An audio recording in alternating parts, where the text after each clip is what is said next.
लेकिन वैसे कौन सा युग्म शह अभाज्य है? क्या कर रहा है? निम्नलिखित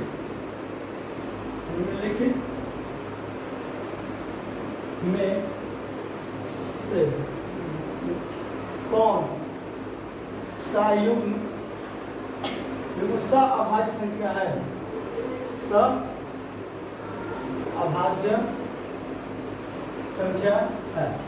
चलिए जैसे यहाँ पे देखिएगा 14, 35 और युग्म का मतलब क्या होता है समझा रहा आपको। बी में क्या दिया है आपका 18 और 25, सी में 13 और 52, डी में 21 और 84। जल्दी बताइए इसमें सर क्या होगा? क्या होगा? सी होगा। लिखते हैं कह रहा है मतलब पहले समझिएगा।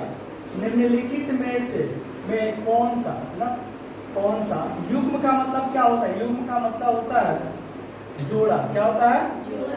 जोड़ा मतलब एक जैसा कोई हो सकता है, दो एक जैसा जोड़ा है ना। दोनों का नेचर एक जैसा होना चाहिए। मान लीजिए एक जोड़ा होता है, हमारे लिए एगो जूता कोई और का, एक जूता कोई और, तो यदि उसी को क्या बोलते हैं? एक जोड़ा। तो दोनों का नेचर एक जैसा होना चाहिए। सह अभाज्य संख्या का मतलब क्या होता है? सह अभाज्य संख्या का मतलब ये होता है दो संख्याओं का मौसा का दो संख्याओं का मौसा एक हो। क्या हो? एक हो। जब दो संख्याओं का मौसा एक होता है तो वो संख्या दोनों संख्या क्या कहलाती है? सह अभाज्य संख्या कहलाती है। क्या कहलाती है? सह अभाज्य संख्या कहलाती है। अब यहाँ देखिएगा 2 और 3 का मौसा निकालिएगा कितना निकलेगा? 1 निकलेगा। उसी तरीके से 5 और 4 का मौसा निकलेगा कितना निकलेगा? 1 निकलेगा। इसका मौसा तो इतना होगा ना, तो इससे ये तो इतने संख्याओं से कट रहा है, इसका मौसा कितना हो जाएगा? 7। जैसे मान लीजिए 14 कटिएगा तो याद दिखेगा 2 7 14 होगा 7 के 7। यहाँ 35 को काटिएगा तो 5 7, यानी इसका अगर हम मौसा निकालने की कोशिश करें तो देखिएगा दोनों में क्या है? यहाँ 2 है तो यहाँ पे 2 नहीं है, बट यहाँ पे 7 है तो यहाँ पे 7 है। इसका मौसा कितना हो जाएगा? 7। तो ये तो नहीं हो सकता है। अब देखिए 18 और 25, 18 और 25 को तोड़िएगा तो 18 तो चलो 18 तोड़िएगा तो 2 9 18, ये 3 का 9। इसमें देखिएगा 50 25, इसमें कहीं कुछ मिल रहा है। जब कहीं कुछ नहीं मिल रहा तो इसका मौसा क्या हो जाएगा? 1। जब कहीं कुछ नहीं मिला उसका मौसा कितना हो जाएगा? 1। जब जिसका मौसा 1 है वही संख्या क्या है? सह अभाज्य है। यानी हमारा आंसर कितना हो जाएगा? बी। अब देखिएगा 13 को तोड़ के दिखा रहा आपको, 13 और 52 को 13 को तोड़िएगा तो 13 कम 13, इसको तोड़िएगा कितना? 2 से 26 में 52, 2 से 13 में 26 पे 13। इसमें देखिए क्या मिल रहा है? दोनों में क्या मिल रहा है? यहाँ भी 13 है, यहाँ भी 13 है, मौसा तो 13 हो गया ना। तो भाई ये तो हो ही नहीं सकता है। हमारा आंसर क्या हो जाएगा? बी। बात समझ में आया कि नहीं समझ में आया? कौन निम्नलिखित में से यौगिक संख्या है? क्या लिखा है? निम्नलिखित में से यौगिक संख्या है। निम्नलिखित में से कौन निम्नलिखित में से यौगिक संख्या है? यौगिक संख्या, यौगिक संख्या ऐसा ऑप्शन है 11, ये कितना है? बी में है आपको 21, सी में है 31, डी में है 40। जल्दी बताइए। सबसे पहले ये समझिए आपकी निम्नलिखित में से यौगिक संख्या किसे कहते हैं? तो आप सबसे पहले यौगिक के बारे में समझिए कि यौगिक का मतलब क्या होता है, तब ना टेंशन निकालिएगा। यौगिक का मतलब क्या होता है? तो यौगिक का मतलब यह होता है वह संख्या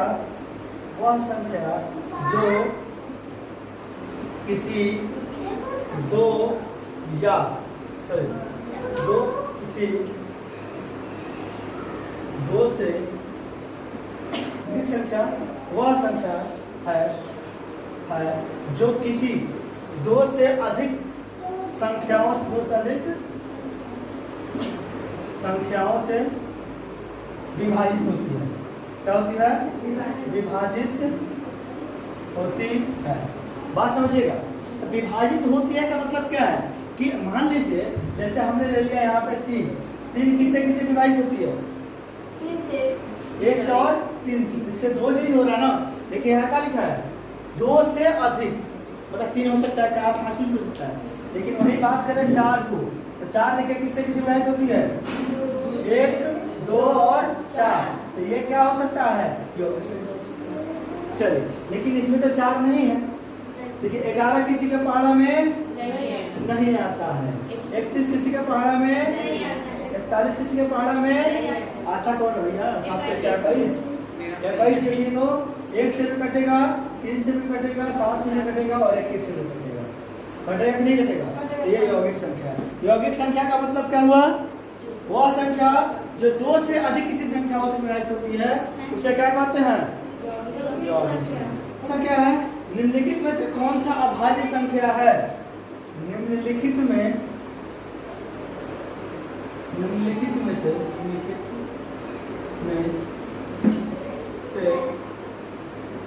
कौन अभाज्य संख्या है?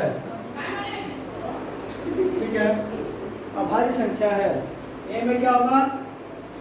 35, बी में होगा 45, सी में 38, डी में है 31। क्या कर रहा है? सबसे पहले मतलब समझिए क्या कर रहा है। निम्नलिखित में से कौन अभाज्य संख्या है? क्या है? अभाज्य संख्या। तो अभाज्य का मतलब क्या होता है? अभाज्य का मतलब ये होता है, अभाज्य संख्या का मतलब क्या होता है? जो किसी संख्या से, जो वैसी संख्या जो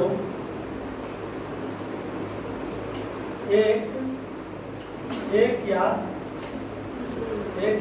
खुद से विभाजित होती है। खुद या वैसी संख्या जो खुद से या एक से या खुद से विभाजित होती है उसे क्या कहते हैं? अभाज्य संख्या कहते हैं, सिंपल। ठीक है, तो अब अभाज्य संख्या का मतलब क्या है? एक से कटे या खुद से कटे। ठीक है, तो देखिएगा एक तो नहीं हो सकता, हमारा एक अभाज्य संख्या नहीं होता है, लेकिन 2 देखिएगा। अगर एक बात कर रहे हैं, एक क्या नहीं कहते हैं, एक और लिखना चाहिए, एक और खुद से कटे। ठीक है, चलिएगा अब बताइएगा, मान लीजिए ये एक जो है सिर्फ एक ही से तो कटता है ना, तो ये हमारी अभाज्य संख्या नहीं हो सकती है। देखिएगा 2 किससे किससे कट रहा है? 1 और 2 से। 3 किससे किससे कट रहा है?